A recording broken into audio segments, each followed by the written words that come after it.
Darating at darating din ang panahon na kailangan niyang harapin ang kanyang nakaraan. At ngayon, kailangan niya kayong makasama. Alam ko rin naman yun. Hindi ko lang inaasahan na ganito kami kaaga magpapakita sa kanya.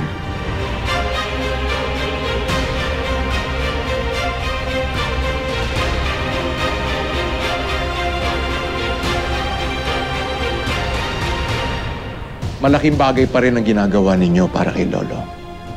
Dahil sa inyo, wala tayong iniiwang bakas na mga laban niya. Sir, tapos na ang misyon.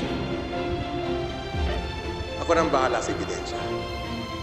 May nautusan na rin ako mga tao ang magbubura ng CCTV. Maraming salamat, Lolo. Maasahan ka talaga.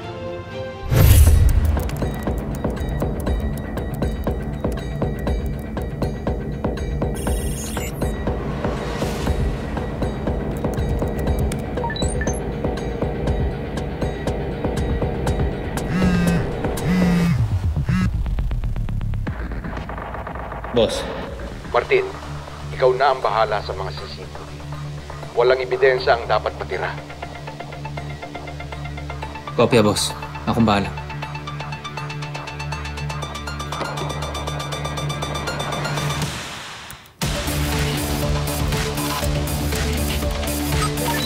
Galaw ko.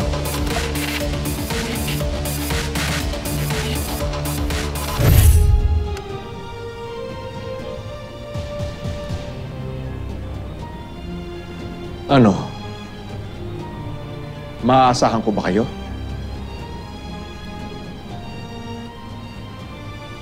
Para kay Lolo.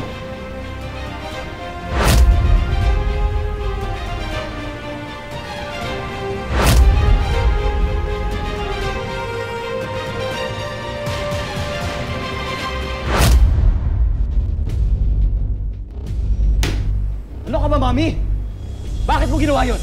Nakita ko sinadya ninyo. Apologize to them. Sinisigawan mo ko, ha? Nang dahil sa babaeng yon? At dahil sa batang yon, ha? Why do you hate them so much? Sabihin nyo, wala naman silang ginawang masama sa inyo, ha? Because they are a memory of the people I despise to my very core. Yung batang yon, halimaw siya! Yung batang yon, mahal ko! Anak ko siya! Mahal ko silang dalawa ni Elsie! And if you can't respect that, aalis kami. Talaga ba? Saan kayo titira, ha? Nakaasa lang naman kayo sa akin at kay Julio. Yan talaga ang tingin mo. Baka nakalimutan mo, Mami. 10 taon ako naging tauhan ni Boss Julio. I will provide for my own family. And if you can't respect me, o yung mga taong mahal ko, mahihiwalay ako ulit sa inyo. Gusto mo yun?